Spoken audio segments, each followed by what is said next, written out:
Hello dear students, मैं आपका गुरु, आपका फ्रेंड, आपका दोस्त विजन ऑनलाइन क्लासेस में आपका स्वागत करता हूं। और आज का टॉपिक है अपना थर्ड फाइबर प्लान, तीसरी पंचवर्षीय योजना।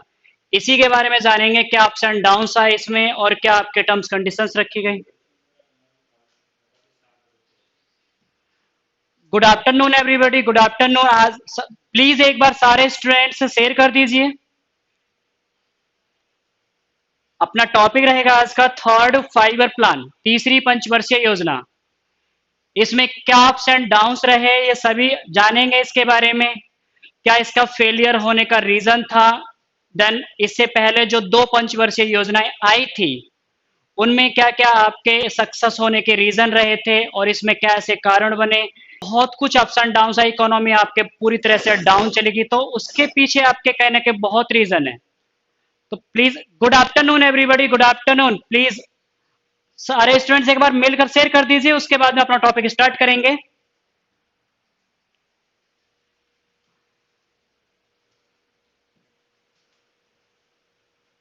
और मैंने अक्सर देखा है कि तुम वीडियोस तो देख लेते हो बट आपके लाइक शेयर नहीं करते हो। प्लीज एक बार इतना तो कर सकते हो।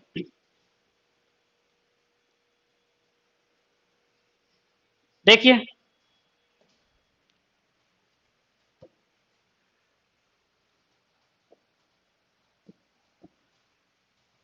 थर्ड फाइबर प्लान है अपना, तीसरी पंचवर्षीय योजना। थोड़ा सा बैकग्राउंड बताना चाहूंगा, बाकी थ्योरी में आपके सब कुछ मिल जाएगा आपको। ये तीसरी पंचवर्षीय योजना जो हुई थी आपके 1961 से लेकर 1966 तक चली थी, 1961 से लेकर 1966 तक। इसमें क्या है, दो युद्ध हुए हैं। इंडो चाइना वॉर 1962 का, इंडो पाक वॉर 1965 का। अब पहले तो इसका आपके बैकग्राउंड देख लेते हैं, टारगेट रखा गया आपके कितना, अचीवमेंट कितना हुआ। तो इतना थोड़ा सा आप याद रखेंगे, जो 12 ये पंचवर्षीय योजनाएं हुई थी इनमें आपके मोस्टली वही फाइबर प्लान फेल रहा था जिसमें कोई युद्ध की संभावना ज्यादा थी। तो जो थर्ड फाइबर प्लान है ये बेस्ड था आपके एस चक्रवर्ती मॉडल, मीन्स ये एक अर्थशास्त्री हैं, इन्होंने मॉडल दिया और इन्हीं के मॉडल पर आपके तीसरी पंचवर्षीय योजना को लागू कराया। अब यहां पर क्या है, अब मैंने लास्ट टाइम आपको बताया था कि इंडिया चाइना का जो आपके एक टेंशन है वो तेजी से बढ़ रहा था, तनाव बढ़ रहा था 1960 के दशक में। और 1960 के दशक में जैसे आपके तनाव बढ़ रहा था तो उस टाइम चल रही थी सेकंड फाइबर प्लान। 61 तक आते आते इंडिया चाइना का तनाव इतना बढ़ गया था कि अक्टूबर 1962 में चाइना ने इंडिया पर अटैक कर दिया। और जैसे इंडिया पर अटैक किया तो इंडिया ने अपना पंचवर्षीय योजना के तहत जो टारगेट रखा था उस इकोनॉमिक सेक्टर को इग्नोर करके डिफेंस सेक्टर पे ज्यादा फोकस किया। इसलिए इंडिया इकोनॉमिक ग्रोथ में आपके फेलर रहेगा और डिफेंस सेक्टर में आपके अचीव करेगा। यानी कि 62 का इंडो चाइना वॉर हुआ, इंडिया की उसमें हार हुई। उसके बाद में 1963 में इसी पंचवर्षीय योजना में इन्होंने आर्थिक विकास पर बल ना देते हुए आपके एक रक्षा क्षेत्र पर बल देते हुए 1963 में आईटीबीपी की स्थापना कर दी, इंडो तिब्बत बॉर्डर पुलिस। उसके बाद में दुर्भाग्यवश 1964 में नेहरू जी की डेथ हो गई थी। तो एक मैं बैकग्राउंड बताना चाहूंगा इसमें, जो हरित क्रांति है, ग्रीन रिवोल्यूशन है, उसको लाने का जो क्रेडिट है वो स्टार्टिंग जो कराई गई थी वो नेहरू ने कराई थी। तो क्या नेहरू कैसे कैसे लेकर आए थे तो इसके बारे में थोड़ा सा जानेंगे, उसके बाद में इस पॉइंट को सबको हम रीड कर लेंगे।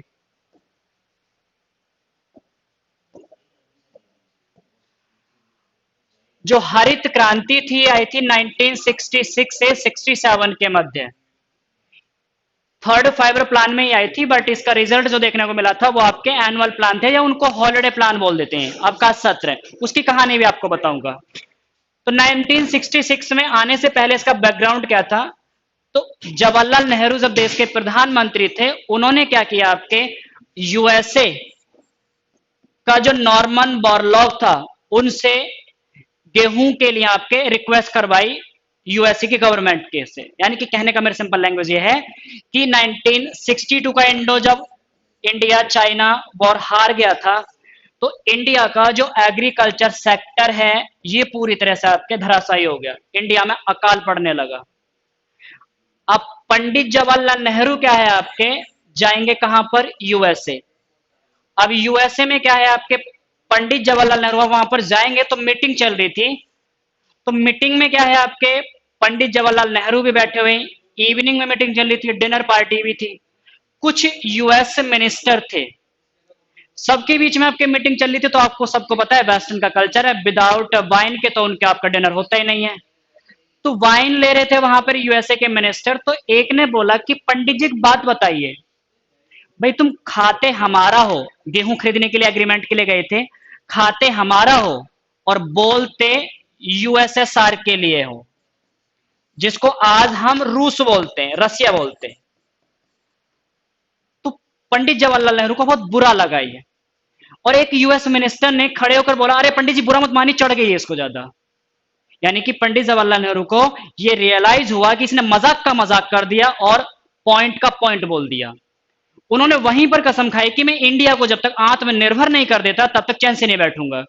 उन्होंने इंडिया आते ही पंतनगर यूनिवर्सिटी इंडिया की सबसे बड़ी एग्रीकल्चर यूनिवर्सिटी है, वहां पर एम एस स्वामीनाथन इंडिया के साइंटिस्ट थे, उनसे जाकर मीटिंग की, उनसे कहा कि किसी भी हालत में भारत को खाद्यान्न में आत्मनिर्भर बनाओ। उन्होंने कहा कि एक मैक्सिको में एक नॉर्मन बोरलॉग है जो हरित क्रांति के जनक कहलाए, उन्होंने एक गेहूं की प्रजाति पर रिसर्च की है, अगर वो टेक्नोलॉजी इंडिया में आ जाए तो भारत में जो खाद्यान्न है वो आत्मनिर्भर हो जाएगा। बोले हम तुम्हें कितना फंड चाहिए हम देंगे, सिक्योरिटी हम देंगे, सब कुछ हम प्रोवाइड कराएंगे, आप उनसे जाकर मिलो। तो एम एस स्वामीनाथन गए आपके नॉर्मन बोरलॉग से, उनसे आपके वहां से हरित क्रांति का आपका मेथड इंडिया में लेकर आए। तो हरित क्रांति में क्या क्या मेथड लेकर आए थे उसको जानना जरूरी है। बाकी बुकों में तो इतना लिखा हुआ है कि 1966 से 67 के मध्य हरित क्रांति आई, भारत में इसको लीड किया गया एम एस स्वामीनाथन के द्वारा। उसके बाद में वर्ल्ड लेवल पर इसके जनक कहलाए नॉर्मन बोरलॉग, लेकिन इसमें था क्या वो समझ लो आप पूरा। गुड आफ्टरनून एवरीबॉडी, प्लीज एक बार शेयर कर दीजिए।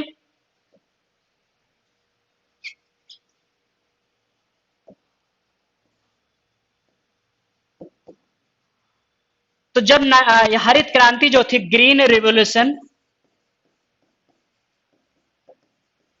इसमें 3 मेन फैक्टर थे। पहला रखा था इन्होंने आपके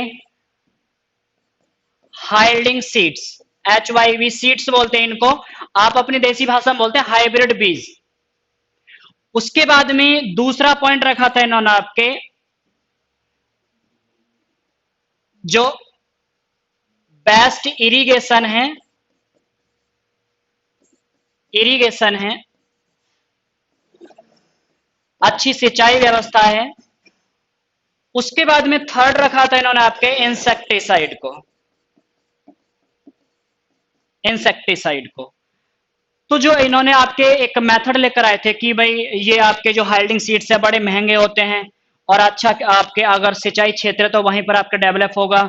आप इंसेक्टिसाइड, कीटनाशक दवाएं जो होती हैं, तो इसके लिए पहले एम एस स्वामीनाथन से सर्वे कराया गया कि पूरे भारत में सर्वे करो आप और ये देखो कि हरित क्रांति को लागू कहां कर सकते हैं।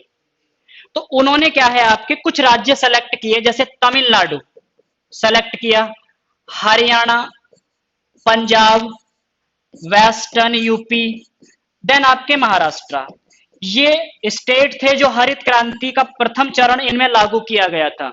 अब लागू करने से पहले पार्लियामेंट बच जाएगी, तो एम एस स्वामीनाथन क्या आपके इन 5 राज्यों की लिस्ट को ले जाकर आपके पार्लियामेंट में बताने लगे कि हम हरित क्रांति के प्रथम चरण को इन राज्यों में लागू करना चाहते हैं। उन्होंने कहा कि भाई किस बेस पर, किस बिहाफ पर लागू करना चाहते हैं आप, जो अदर स्टेट हैं वो इसके कैटेगरी में आए नहीं है, क्या आपने क्राइटेरिया रखा है।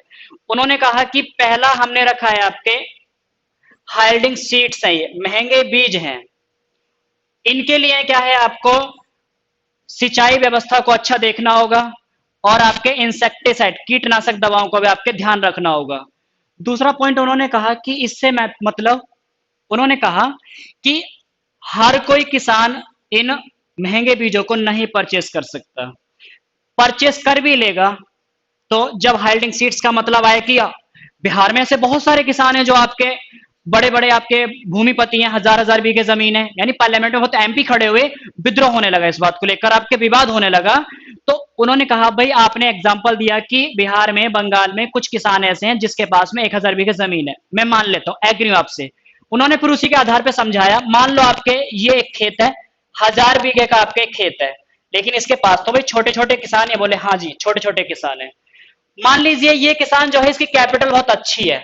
बोले कैपिटल अच्छी है, तो इसने क्या है, कैपिटल पूंजी अच्छी है, तो इसने हाइब्रिड सीड्स ले आया, हाइब्रिड बीज ले आया और खेत में लाकर आपके उनको बुवाई कर दिया। उसके बाद में बोला कि अब आगे उसको क्या आपके कुछ देर बाद मीन्स आपके जो फर्टिलाइजर्स हैं, मीन्स आपके फर्टिलाइजर हैं, इनको बोलेंगे उर्वरक, जो विदेशी खाद है फर्टिलाइजर है, तो फर्टिलाइजर को आपके इसमें लगा दिया, पैसे की प्रॉब्लम नहीं उसके पास में, इसको भी ले आए। अब तीसरा नंबर आया कि इंसेक्टिसाइड कीटनाशक, मीन्स इन बीजों को जैसी थोड़ा बड़ा होता है वृक्ष यानी कि फसल बड़ी होती है तो कीट लग जाते हैं, इसको इंसेक्ट लग जाते हैं, उसके ऊपर आपको इंसेक्टिसाइड करना होता है, कीटनाशक दवाओं का छिड़काव करना होता है। तो जैसी मान लो आपके ये 1000 बीघे वाला किसान इस कीटनाशक दवाओं का यहाँ पे छिड़काव करेगा, तो ये कीट जो है आपके उड़कर इन खेतों में जाकर बैठ जाएंगे जो छोटे छोटे किसान है। तो उन्होंने मजाक में कहा कि अब ये मत बोलना कि इन कीटों को यहां से उड़ने के लिए इन खेतों में जाने के लिए वीजा लेना पड़ेगा। जैसे ही उनको स्मेल आएगी आपके इंसेक्टिसाइड का छिड़काव हो रहा है इस खेत में, वो कीट क्या उड़कर इन खेतों में पहुंच जाएंगे और 2-3 घंटे बाद आपके इंसेक्टिसाइड का जो कंट्रोल है वो खत्म हो जाएगा और इन छोटे छोटे खेतों के चपेट में आकर ये 1000 बीघे वाला खेत भी आपके बर्बाद हो जाएगा। मैंने उन राज्यों को सेलेक्ट किया है जहां का जो किसान है कैपिटल अच्छा रखता है, अच्छी मेहनत करता है, बेस्ट इरिगेशन सिस्टम है, उन्हीं 5 राज्यों को पहले मैंने आपके यहां पर टारगेट किया है। आगे जैसे जैसे इंडिया डेवलप होता जाएगा हरित क्रांति हम वहां वहां पर आपके लागू करते जाएंगे। तो उन्होंने कहा कि दूसरा क्राइटेरिया क्या रखा है, उन्होंने कहा दूसरा क्राइटेरिया है आपके इन 5 राज्यों के जो किसान है वो मेहनती मीन्स आपके परिश्रम करते हैं। एक खड़ा हुआ असम का एमपी बोला कि इसका मतलब है कि पूरे भारत के बाकी जो किसान है वो लेजी हैं। बोले मैंने तो नहीं कहा लेजी हैं, लेकिन मैं आपको एक एग्जांपल के रूप में समझा देता हूं। ब्रह्मपुत्रा की घाटी में जो खेती होती है वहां पे जब आपके मानसून का सत्र आता है तो वहां का किसान क्या करता है, आपके धान की रोपाई कर देता है। धान की रोपाई कर देता है तो धान की रोपाई के लिए आपके मानसून पर वो आधार बेस होता है, उसके आधार पर ही आपके रोपाई करता है और वर्षा होती रहेगी, उसकी धान की फसल अच्छी उगती रहेगी। पूरे दिन गांव में बैठकर ताश खेलता रहेगा या तो, और जब घर वाले उसको ज्यादा डांटेंगे टॉर्चर करेंगे तो क्या करेगा, ज्यादा ज्यादा मछली मारने का कांटा उठाएगा और जाकर आपके नदी में आपके 2 घंटे आपके पूरा दिन 1-1.5 किलो मछली के ऊपर आपके दिन बर्बाद कर देगा। यानी उसके अंदर ज्यादा एम्बिशन नहीं है, स्ट्रगल नहीं करना चाहता। बोले परिश्रम से लेना देना है क्या इस फसल का, बोले है। अगर टाइम पर तुमने इसकी देखभाल नहीं की, इंसेक्टिसाइड का यूज नहीं किया, नलाई नहीं की, घास को नहीं काटा इसमें से, उसके बाद में आपके टाइम टू टाइम इसकी केयर नहीं की गई, पानी नहीं मिला टाइम पर इसको, तो ये फसल बर्बाद हो जाएगी। तो वो एमपी जो था आपके असम का थोड़ा संतुष्ट हुआ और बैठ गया था। उसके बाद बोला मैंने थर्ड पॉइंट रखा है इसका इरिगेशन का। जो नॉर्थ ईस्ट वाला एरिया है वहां पर आपके मानसून सेशन में तो अच्छा पानी मिल जाता है, लेकिन जैसे ही आपके ग्रीष्म ऋतु आता है, समर सीजन आता है, तो पानी के वहां पर आपके कई बार लाने भी पड़ जाते हैं। तो इसका मतलब है कि वहां पर पानी आपके रेनफॉल की एक सर्टेनिटी नहीं है। इसलिए ये जो हरित क्रांति के बीज हैं मीन्स आपके हाइब्रिड सीड्स हैं, उसी एरिया में डेवलप हो सकते हैं जहां पर अच्छा इरिगेशन कैपिटल और स्ट्रगल करता हो। तो ये आपके जब उनको बताया तो लगभग आपके सभी संतुष्ट हो गए। तो हरित क्रांति का जो प्रथम चरण था इन 5 राज्यों में लागू किया गया था। अब देखते हैं आगे क्या कहानी है, उसमें आपके क्या क्या पॉइंट दे रखे हैं इन्होंने। तो ये बोल रहा है क्या आगे कि this the third 5 year plan, the third 5 year plan stress agriculture and improvement in the production of wheat, but the brief Indochina War of 1962 exposed weakness in the economy and shifted focus towards the defense industry and the Indian Army. In 1965 to 66 India fort a war with Pakistan. यानी वही कहना चाह रहा हूं मैं आपके, India जब आपके फोकस कर रहा था युद्ध पर तो भारत का जो कृषि क्षेत्र है, एग्रीकल्चर सेक्टर है, वो पिछड़ गया था। इंडिया में अकाल पड़ा था 1964 के आसपास। तो इंडिया आपके, क्योंकि आप सभी जानते हैं गेहूं के उत्पादन में वर्ल्ड में चाइना फर्स्ट पर है, अगर प्रति एकड़ की तुम बात करोगे, पर हेक्टेयर की बात करोगे, तो यूएसए वर्ल्ड में फर्स्ट पोजीशन पर है। लाइक इंडिया का एग्जांपल लेते हैं, टोटल वीट के प्रोडक्शन में यूपी का फर्स्ट पोजीशन है।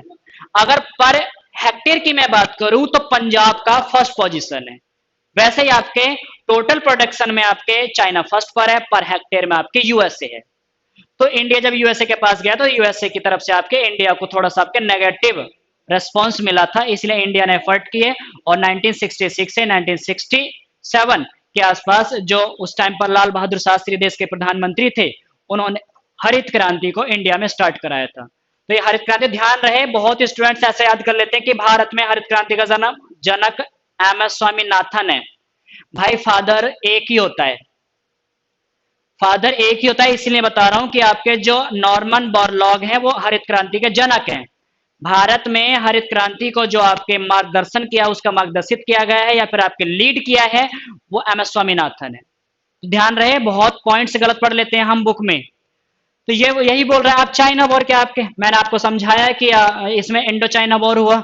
इंडो चाइना वॉर में से इंडिया हार गया था पूरी तरह से, आपके एग्रीकल्चर सेक्टर है वो बर्बाद हो गया था। 64 में नेहरू जी की डेथ हो गई थी। बाद में जब देखा कि 1962 में इंडिया चाइना से हार गया, तो उसने मौका देखा पाकिस्तान ने कि अभी ही मौका है, इंडिया की जो इकोनॉमी बहुत कमजोर है, इंडिया पर अटैक कर दो, कश्मीर को यही लेने का मौका है। तो 1965 में क्या किया आपके, इन्होंने जो कच्छ वाला क्षेत्र है, रण ऑफ कच्छ जो है आपके, वहां से पाकिस्तानी आर्मी एंट्री कर जाती है। और उस टाइम पे लाल बहादुर शास्त्री देश के प्रधानमंत्री थे। यहां से ना प्रधानमंत्री की लिस्ट भी लर्न करते चलना। फर्स्ट प्राइम मिनिस्टर आपके पंडित जवाहरलाल नेहरू है, 64 में उनकी डेथ हुई। तो कार्यवाहक के रूप में कुछ टाइम तक आपके गुलजारी लाल नंदा को देश का प्रधानमंत्री बनाया गया। उसके बाद में गुलजारी लाल नंदा के बाद में फिर बने आपके लाल बहादुर शास्त्री, जिसने जय जवान जय किसान का नारा दिया। उसके बाद में उनकी भी डेथ हुई, क्योंकि 1965 का जब युद्ध हुआ तो दोनों सेनाएं आपस में लड़ रही थी। अब पाकिस्तानी आर्मी को ये समझ में नहीं आ रहा था कि शेर अगर बूढ़ा भी हो गया ना, या थका हुआ भी है, तो वो गीदड़ पर भारी पड़ता है। वैसे इंडिया की कहानी है।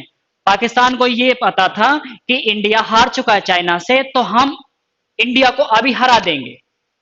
इसलिए वहां का जो आपके जनरल अयूब खान था, वो चैलेंज कर रहा था बार बार इंडियन आर्मी को कि अगर तुमने कश्मीर को खाली नहीं किया तो हम दिल्ली को भी अपने कब्जे में ले लेंगे। तो दिल्ली से लाल बहादुर शास्त्री ने उनके चैलेंज को एक्सेप्ट करते हुए आंसर दिया था कि तुम्हें दिल्ली आने का कष्ट नहीं होने देंगे, इस्लामाबाद हम खुद चल के आ रहे हैं। इस कहने का मतलब यह है, उन्होंने बोला था कि तुम्हें आने का मौका ही नहीं देंगे, इस्लामाबाद हम खुद कब्जे में ले लेंगे। उसके बाद में 1965 से 66 तक चला। अब दो देश आपस में लड़ रहे होते हैं तो यूएनओ बीच में आ जाता है, संयुक्त राष्ट्र संघ बीच में आ जाता है। उसकी पॉलिसी थी पीस कीपिंग, पीस मेकिंग, जहां पे खड़ी हैं सेनाएं वहीं पर खड़ी हो जाएं। तो दोनों सेनाएं रुकी, वहीं पर ही युद्ध विराम हुआ, सीज फायर को वहीं पर बीच में ब्लॉक कर दिया गया। उसके बाद में मुद्दा गया यूएनओ में। यूएनओ से आपके इसका कॉन्फ्रेंस बुलाया गया उज्बेकिस्तान की कैपिटल ताशकंद में। तो 1966 में ताशकंद समझौता हुआ। 1966 में ताशकंद समझौता हुआ। 1966 में ताशकंद एग्रीमेंट, ताशकंद समझौता,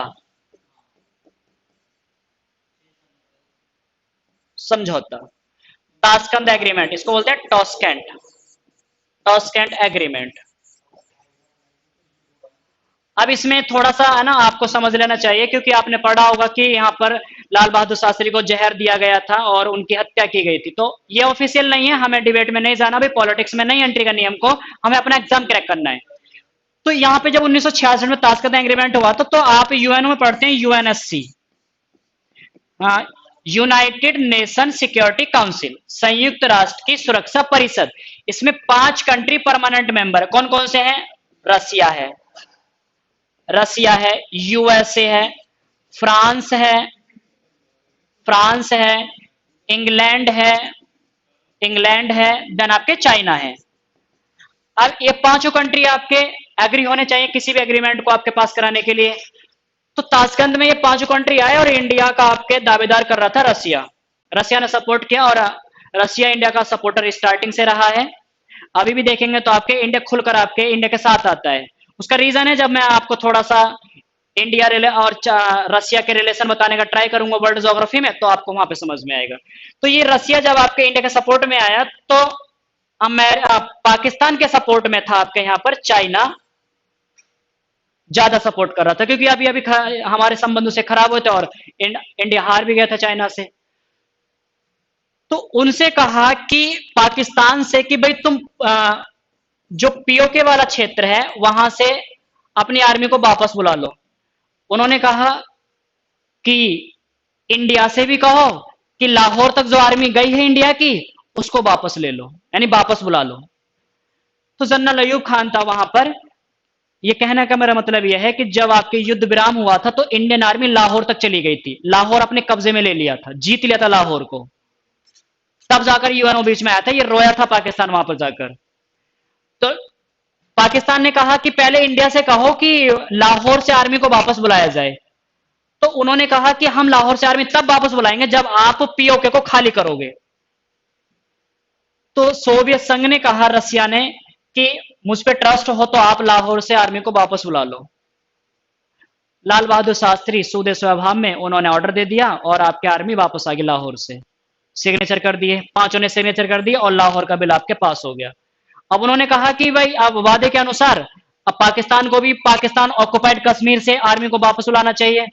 अब जैसे ही आपके आर्मी को वापस बुलाना चाहिए तो सिग्नेचर किए सभी ने, रसिया ने कर दिए सिग्नेचर की बुलाना चाहिए, यूएसए ने किए इसने भी सिग्नेचर कर दिए, फ्रांस ने किए इसने भी सिग्नेचर कर दिए, इंग्लैंड ने भी सिग्नेचर कर दिए, चाइना ने वीटो कर दिया। मींस ट्रीटी आपके असफल हो गई। जैसी पांचों में से एक भी डिसएग्री हो जाता है ट्रीटी असफल हुई और पांचों लीडर आपके उठकर चले गए।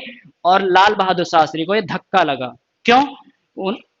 उन्हें यह सोचने के लिए मजबूर किया गया कि जो मेरे इंडियंस ने कुछ क्षेत्र जीता था वो मैं वापस देके जा रहा हूं, और जो उम्मीद थी भारतीयों की वो वापस नहीं ले पाया। इसलिए वो यही सोच रहे थे, ऑफिशियल जो रिपोर्ट है वो यही सोच रहे थे, और हार्ट बीट बढ़ी वहीं पर, हार्ट अटैक के कारण उनकी डेथ हो गई 1966 में। उनको दिल्ली लाया गया और उनको दिल्ली में आपके श्रद्धांजलि दी गई। तो ये आपके ताशकंद एग्रीमेंट था, 1966 में था। इंडिया को लीड किया था लाल बहादुर शास्त्री ने, पाकिस्तान को लीड किया था जनरल अयूब खान ने। क्योंकि लाल बहादुर शास्त्री तो टेंशन में परेशान थे और जनरल अयूब खान तो मजे में मस्त मौला था। वो तो आपके वैसे भी मिलिट्री से रिटायर्ड था, 7.5 फुट की हाइट थी उसकी, एक बीयर डाली उसके बाद में सो गया टांग फैला के, क्योंकि उसको तो जो लेना था वो ले लिया उसने और पीओ के खाली करा नहीं उसने। इसलिए इंडिया को आपके टेंशन होगी यहाँ पर। उसके बाद में जब लाल बहादुर शास्त्री की डेथ हुई तो फिर दोबारा से कार्यवाह के रूप में गुलजारी लाल नंदा को देश का प्रधानमंत्री फिर बनाया गया। ये लिस्ट देखोगे ना आप प्रधानमंत्री की, तो पहले जवाहरलाल नेहरू, दूसरे गुलजारी लाल नंदा, फिर लाल बहादुर शास्त्री, फिर गुलजारी लाल नंदा। गुलजारी लाल नंदा के बाद में आपके फिर इंदिरा गांधी देश की प्रधानमंत्री बनेंगी। तो ये ऐसे आपके चल रहा था यहाँ पर। तो इसलिए 2 युद्ध हो गए थे इंडिया के, एक तो पाकिस्तान से हुआ, एक चाइना से हुआ। पहला इमरजेंसी भी 1962 के टाइम में आपके चाइना से युद्ध हुआ था, तभी भारत ने आपातकाल लगाया था। नेशनल इमरजेंसी फर्स्ट टाइम जो लगी थी 1962 में लगी थी। तो ये कहानी थी इसमें। उसके बाद में इसमें आगे क्या पॉइंट दे रखा है देख पढ़ते हैं। The war lead to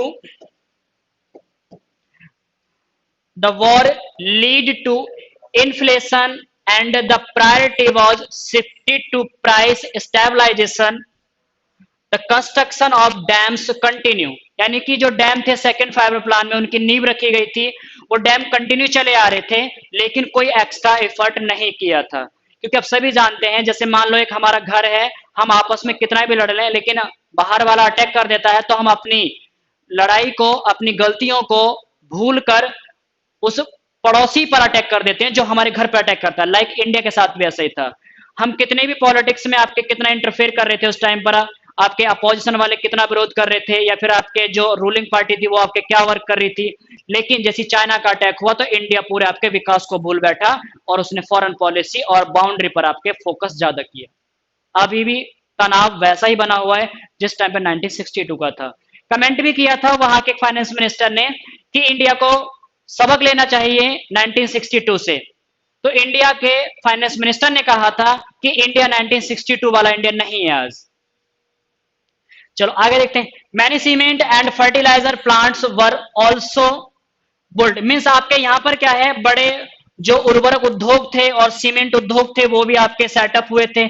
Punjab began producing and abundance of wheat, यानी कि इसी टाइम पर पंजाब में क्या आपके जब हरित क्रांति आपके स्टार्टिंग हो चुकी है इसमें, तो उसमें क्या गेहूं का उत्पादन आपके बड़ी मात्रा में हुआ था। पता है इसमें जो हाइब्रिड बीज है क्या अंतर होता है, थोड़ा समझ लो, प्रैक्टिकल समझोगे ज्यादा समझ में आएगा। जैसे हमारे देसी जो फसलें होती हैं तो उसमें मान लीजिए आपके एक फसल है गेहूं की, और इस पर मान लो एक बाली आई है, ये जैसे गेहूं की बाली, तो इसमें मान लीजिए आपके गेहूं के 10 दाने हैं, इसमें भी गेहूं के 10 दाने हैं, में से आपके बाली जो होती है उसमें आपके 10 दाने होते हैं। अब ये तो है आपके देसी बीज, देसी बीज जो होते हैं आपके, जो हम पहले से परंपरागत कृषि करते आ रहे थे। लेकिन जो हाइब्रिड बीज थे, मान लीजिए स्पेस तो वही रहेगा मिस आपके, स्पेस तो वही रहेगा। तो यहां पे तो एक बाली में गेहूं के 10 बीज आ रहे हैं, लेकिन यहां पर क्या है, आपके एक बाली में आपके 20 बीज बन रहे हैं, यानी कि 20 दाने बन रहे हैं गेहूं के। तो प्रोडक्शन डबल हुआ, एरिया इतना ही कवर कर रहा है लेकिन उत्पादन डबल हो रहा है। इसलिए हाइब्रिड बीजों को ज्यादा इंपॉर्टेंस दिया गया है। क्यों ऐसा किया जा रहा है, आप सभी जानते हो कि अर्थ पर पॉपुलेशन बहुत तेजी से बढ़ रहा है, एरिया इतना ही है, तो कुछ टेक्नोलॉजी तो सोचनी पड़ेगी ना कि इस पॉपुलेशन को खाने के लिए क्या चाहिए। वैसे तो आप सभी जानते हैं माल्थस का जनसंख्या सिद्धांत है एक, उसमें यह लिखा गया है कि जनसंख्या कैसे बढ़ती है। उसने बताया कि आपके 2 से 4, 4 से 8, 8 से 16, 16 से 32, 32 से 64, ऐसे जनसंख्या बढ़ती है। और जो खाद्यान्न है मीन्स आपके खाद्यान्न संसाधन ये कैसे बढ़ते हैं, 1 से 2, 2 से 3, 3 से 4, 4 से 5, 5 से 6, ऐसे बढ़ते हैं। तो संसाधन तो मीन्स आपके कम ही बढ़ रहे हैं और जनसंख्या आपके बहुत तेजी से बढ़ रही है। तो ये कम कैसे होती है, बैलेंस कैसे होती है। कोई पैंडेमिक आ जाए लाइक आपके कोरोना है, इससे आपके जैसे जनसंख्या बैलेंस हो जाती है। भूकंप आ जाए, सुनामी आ जाए, बैलेंस हो जाता है। उसके बाद में अर्थक्वेक आ जाए, उससे बैलेंस हो जाता है। कोई महामारी फैल जाए जैसे अभी आपके कोरोना चल रहा है, तो उससे आपके जनसंख्या बैलेंस हो जाता है। तो यानी कि पृथ्वी पर जनसंख्या जो आपके बैलेंस होता रहता है, नेचर आपके उसको बढ़ने नहीं देता। तो इस आधार पर, लेकिन एक साथ तो नहीं होता ना बैलेंस, कुछ टाइम क्राइसिस होता है। इंडिया देखिए आपके ऐसा कहा जा रहा है कि कुछ ही दिनों में चाइना को पीछे छोड़ देगा पॉपुलेशन में, एरिया इतना ही है।